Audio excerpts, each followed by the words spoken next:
जब हमारी हृदय की आंखें खुलेंगी तो वास्तव में पता चलेगा कि हमारे पति हमारे नजदीक है, हमारे पिता हमारे नजदीक है, हमारे मित्र हमारे नजदीक है।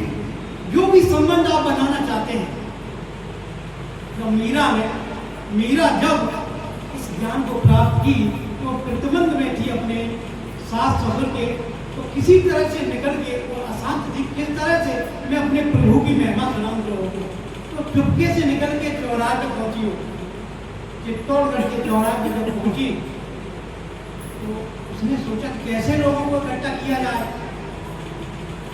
तो उन्होंने क्या काम किया, अपने पैरों में घुंघरू बांध करके वो नाचने लगी। कभी आपने सुना होगा कि पग घुंघरू बांध मीरा नाची रही, तो क्यों नाची थी कि जब मैं नाचूंगी तो लोग इकट्ठे होंगे, और जब इकट्ठे हो जाएंगे तब मैं अपने प्रभु की चर्चा सुनाऊंगी।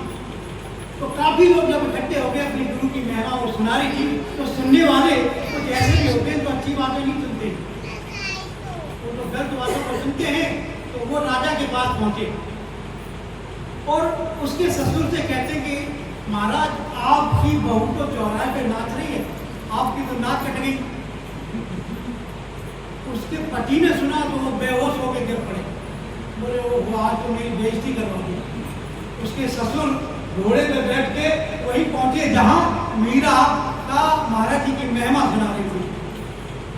तो उसके ससुर कहते कि मीरा ये क्या कर रही है, तो हमारी नाक कटवा दी, आज इतने लोगों के बीच में तू ये क्या कर रही, नाच रही है।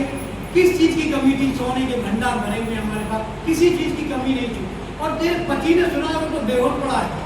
तो मीरा वही कहती है सबके पिया परदेश बसे हैं, लिख लिख भेजे पाती, और मेरे पिया मेरे हृदय बसे हैं, ना तो माती जाती। तो हमने कभी विचार नहीं किया कि ये शरीर जो हम देख रहे हैं, हम कहते हैं ये मेरे पति है, या पति कहता है ये मेरी पत्नी है। ऐसी क्या चीज है जो पत्नी है या पति है, जिसके निकल जाने के बाद, जिसको हमने कभी उसको देखा ही नहीं, हमने कभी इससे परिचय नहीं किया, और उसके निकल जाने के बाद सामने पड़ा है वो, जिससे हमने जिंदगी भर प्रेम किया, वो तो सामने ही, पूरा शरीर वहां का वही है। ऐसी क्या चीज निकल गई, इसका मतलब कि पति नहीं है, पति कुछ और थे, है कि नहीं। तो मीरा कहती है सबके पिया परदेश बसे हैं, पता ही नहीं। तो सज्जनों, हमको भी ऐसे गुरु महाराज जी का सानिध्य मिला। महाराज जी अभी दिल्ली में है, मैं सोच रहा था कि हमको मौका नहीं मिला, तो महाराज जी बात सुना रहे थे कि पेंटर को मालूम है किस पेंट की जरूरत है। अगर वो चित्र बना रहे हैं तो पेंटर को मालूम है किस चित्र को यहाँ फिट करना है।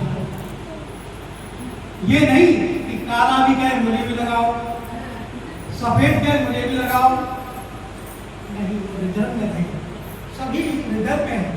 तो मैं आपको एक भजन बुलाता हूँ, क्योंकि और लोगों को भी मौका मिलेगा, क्योंकि 3 दिन का अवसर है और हृदय में बहुत कुछ है। आनंद लिया हमने जिंदगी भर, और इतना आनंद लिया है, और आनंद वो मालिक की कृपा